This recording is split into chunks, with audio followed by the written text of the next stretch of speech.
નમસ્કાર મિત્રો, ફરી એક વખત ગુજરાત સમાચાર યુટ્યુબ ચેનલમાં આપ સર્વે સાથી મિત્રોનું સ્વાગત છે। તો મિત્રો, આજના આ વિડીયોમાં આપણે રાજ્યને લગતા તમામ મોટા સમાચારો વિશે વાત કરવાના છીએ।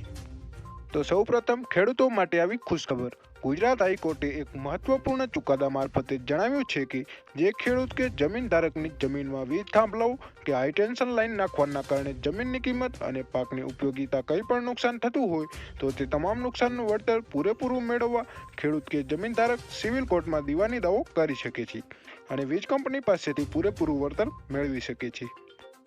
ત્યારબાદ વરસાદી પાણીથી ખેતી કરતા ખેડૂતોને સરકાર આપશે વધુ એક વીજ કનેક્શન। નવા વર્ષે ગુજરાતના ખેડૂતો માટે મહત્વના સમાચાર સામે આવી રહ્યા છે। ગુજરાત સરકારે વરસાદી પાણીના ઉપયોગથી ખેતી કરનાર ખેડૂતોને એક જ સર્વે નંબર ધરાવતા તેમના ખેતરમાં હયાત વીજ કનેક્શન ઉપરાંત વધુ એક વીજ જોડાણ આપવાનો નિર્ણય કર્યો છે।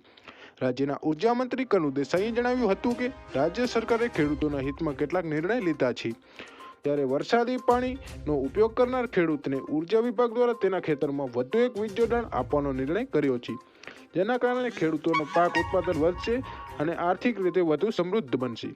ઉર્જા મંત્રીએ જણાવ્યું હતું કે આ નિર્ણયથી ખેડૂતો કેનાલ, તળાવો, નદી, ખાડી, ડેમ, ચેકડેમ, સુજલામ સુફલામ અંતર્ગત ભરાતા તળાવો, ખેત તલાવડી તેમજ અન્ય વરસાદી સ્ત્રોતોના માધ્યમથી સિંચાઈ કરવા હેતુસર ખેડૂતો વધુ એક વીજ જોડાણ મળશે, જેના પરિણામે ભૂગર્ભ જળનો મોટા પાયે બચાવ થશે અને સાથે સાથે ખેડૂતોને પણ વીજ બિલમાં બચાવ થશે। એટલું જ નહીં, કાર્બન ઉત્સર્જનમાં મોટા પાયે ઘટાડો નોંધાશે। આ સાથે રાજ્યની આવકમાં પણ ફાયદો થશે। ત્યારબાદ ભાવનગરમાં મહુવા માર્કેટ યાર્ડમાં ડુંગળીની હરાજી શરૂ કરાતા જ ખેડૂત આગેવાનોએ હોબાળું મચાવ્યું।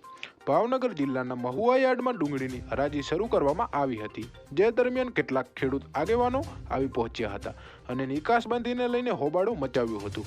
હોબાળો મચ્યો હોવાની જાણ થતાં પોલીસ પહોંચી હતી અને પ્રદર્શનકર્તાઓની અટકાયત કરી હતી।